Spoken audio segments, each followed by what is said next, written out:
Dr. Cruz, can you briefly introduce yourself and talk about your experience in orthodontics? Yeah, sure. My name's Chris Cruz. Married, been married 25 years, got a couple of daughters. As far as my career is concerned, yeah, obviously I'm an orthodontist. I went to UCSD for undergraduate, and then I did all of my dental and orthodontic training up at UCLA. So 4 years of dental school at UCLA, and then an additional 2.5 to 3 years in residency there. So today we're talking about myths and misconceptions about orthodontics. What do you think the biggest myth is about orthodontics? There are a few. The one that I get more and more is that people think they're too old to have their bite fixed or their teeth straightened, and so believe it or not, we've actually had a few patients in their 80s go through Invisalign treatment, and so there can be certain kind of considerations and precautions that you want to take in treating adult patients, but it's still completely feasible to do it. And so it's always interesting to see people's reactions when they realize that they are feasible, that it is feasible for them to have treatment. Is it true that orthodontic treatment is only for cosmetic purposes? No, what I'm actually finding more and more is that, the needle is actually moving more towards patients coming and seeing me because of kind of two things. One is they're having a really tough time keeping their teeth clean because of crowding, and so it's hard to be able to floss without the floss snapping or even angling the toothbrush in these kind of nooks and crevices that make it challenging.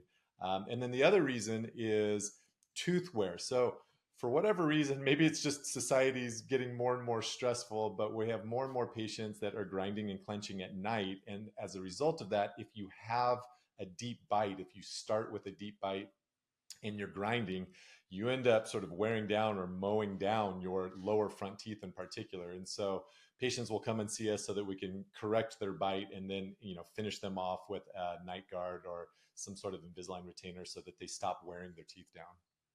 That makes sense. Well, we talked about adults with orthodontics. Is there an age limit for orthodontic treatment?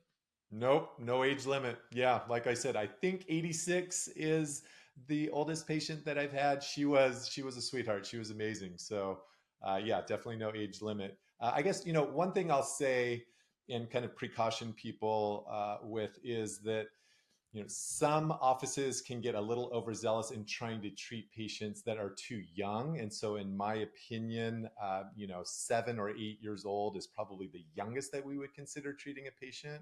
Hmm. And so you've got to be a little bit careful with kind of offices that are promoting treating kids that are 4, 5, 6 years old. Well, some people kind of think of metal braces as the only option. Not everyone these days, but what are some of the other options available when you want Yeah, to work on your the smile? most obvious option is obviously clear aligners, Invisalign being kind of the top company in that space. And then there are actually other appliances, removable appliances such as retainers that can also be used. So there's sort of three separate categories. You have your braces, you have your clear aligners, and then a smaller segment is kind of removable appliances that look more like traditional retainers that can move teeth.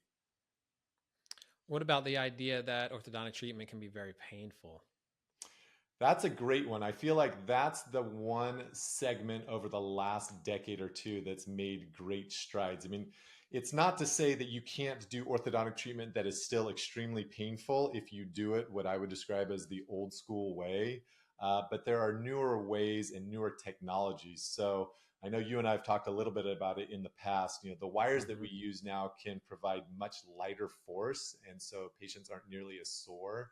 And then, the other thing to sort of consider too is that we actually have devices that can help with soreness. We've talked about the Synapse, the dental pain eraser to be able to use so that you don't bring yourself into that state of soreness. And then when you talk about soreness, I think it's worth clarifying that the real issue with soreness tends to be with braces, not so much clear aligners like Invisalign. And that just simply has to do with the fact that the braces are rubbing and irritating the inside of your lips and cheeks. Hmm. So all of those patients that are going through Invisalign now, it's amazing. The feedback that we get when they come back after their first or second appointment is they think, geez, I was really getting myself ready to be sore and it just never happened. And so when we talk about soreness, I think it's those special considerations that you have to take for patients with braces to make sure that it doesn't ramp up the way that it used to when I was a kid. What about the idea that once your braces are off, your teeth will stay straight forever?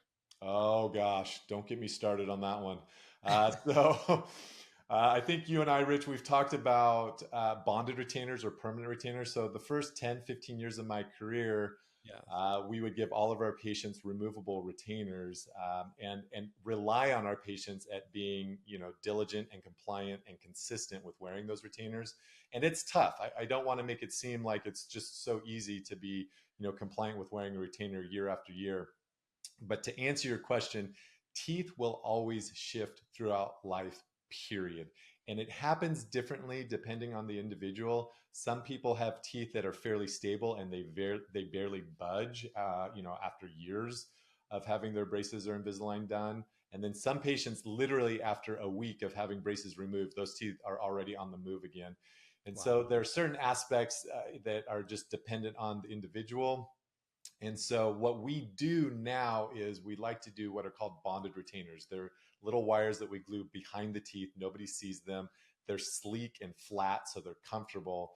But you want to address this issue of teeth always wanting to move, because if you're going to make this investment of time and investment in money, you want to make sure that this result that you get in the end is going to stay that way. And then we'll probably talk a little bit about wisdom teeth as well, because there's some myths that need to be debunked with regards to that and how they can potentially move teeth. Well, what are some of the myths regarding wisdom teeth? That's interesting.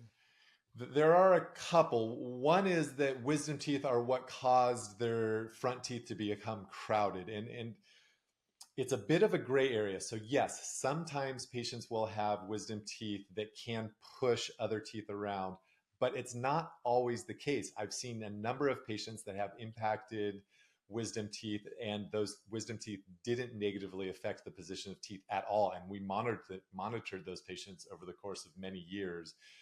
And so when patients ask me if wisdom teeth are the reason why their teeth have shifted, the best answer I can give is maybe. The other kind of really important thing to think of is that there's this false sense of security when patients have their wisdom teeth removed. They think, okay, I don't have to worry about my teeth shifting anymore. My wisdom teeth are gone.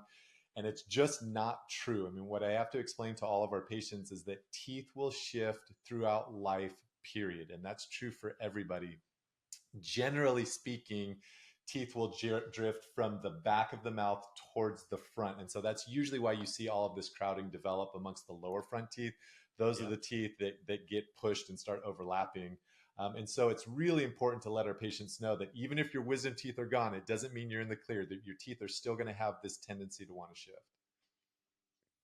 Dr. Cruz, some people believe that orthodontic treatment can be prohibitively expensive. Can you talk about that? Yeah, I think that's a great point to talk about, because I certainly don't want to disregard the fact that orthodontic treatment is an investment. It's certainly not a low cost treatment, and everybody always wants to know what the cost of braces are. I get emails constantly about how much is it for braces without even seeing the patient, which can be tough to provide. Generally speaking, treatment ranges anywhere from $4,000 to $7,000, and I know that's kind of a big window or range. And yes, it certainly is an investment. But there's a couple ways to look at this. One is, a lot of people come and see me because they want an improvement in aesthetics. They want a beautiful smile. And yes, we certainly provide that. But you also have to consider what the potential consequences are if you don't do orthodontic treatment and you have a bite that isn't correct. And so as a teenager, it's hard to appreciate going through orthodontic treatment and having braces. I get it. It's not necessarily the top of their list as far as things they want to do. But I take the time to explain to them that if we leave their bite in that state, that there's a high likelihood that the teeth are going to wear, or they're going to chip, or there are going to be jaw joint issues. And when you think about what the potential costs are to fix those issues later down the road, it can be significantly more than the cost of the orthodontic treatment. So I think a good example of that is, if somebody needs crowns or bridges or implants as a result of having worn their teeth down, those costs can be $10, $20, $25,000, significantly more than the cost of orthodontics, and now you're left with a compromised situation, right? You don't have your own natural teeth. You don't have that natural, beautiful smile. You actually have these restorations that oftentimes don't look so natural. So I think that's an important consideration before kind of taking that leap and putting that investment into orthodontic treatment. That's fair. Is it true that you have to avoid certain foods entirely during treatment? Yes, and I have to qualify that answer. So if you are in clear aligners like Invisalign, no, you basically get to eat whatever you want, which is fabulous. And it's actually one of the selling points about as to why we have some of our patients choose Invisalign. We'll have patients come in and look at me and say, "Hey, I'm a foodie. Don't take away, the joys that I have from all these different foods that I Right. love." And so it can be a consideration as to why they choose Invisalign over braces. If you have braces on, just the very nature as to how we glue the braces onto the teeth, there are things that can break those braces off. And it's all these hard things that you and I would normally think of. Hard nuts, ice, even non-food items. Patients have these habits of chewing on pens or pencils, these Mm. these habits that patients can have. And so, yes, you certainly have to be careful. I don't want to give you the impression that the braces are weak and come off easily, but if you're biting on really hard things, yes, the braces can pop off.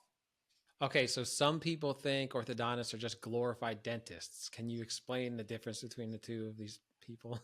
Yeah, that is a fair kind of question or misconception, and I can understand where it comes from. In fact, it's not uncommon that people don't know that I'm a dentist first and then an orthodontist. They actually think that it's an entirely different route to become an orthodontist.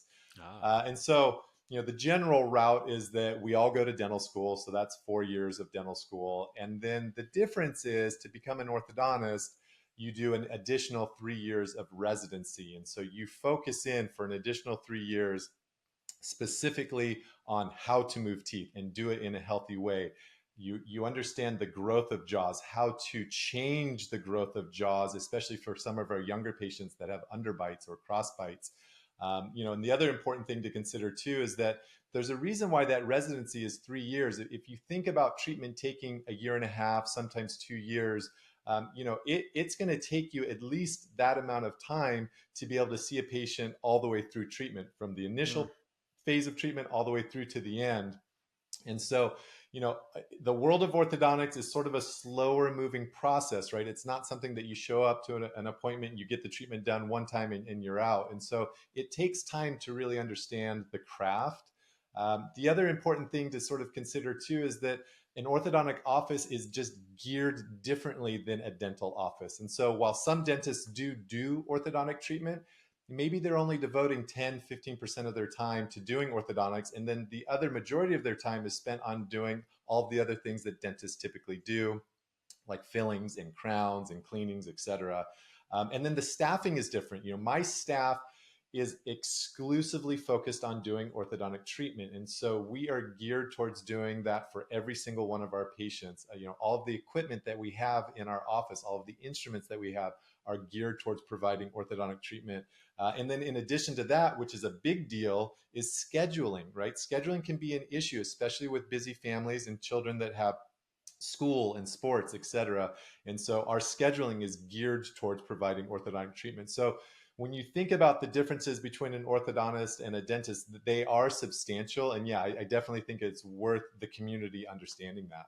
all right. What about people who think that DIY or mail order orthodontic treatment is just as effective as professional care? What are your thoughts about that?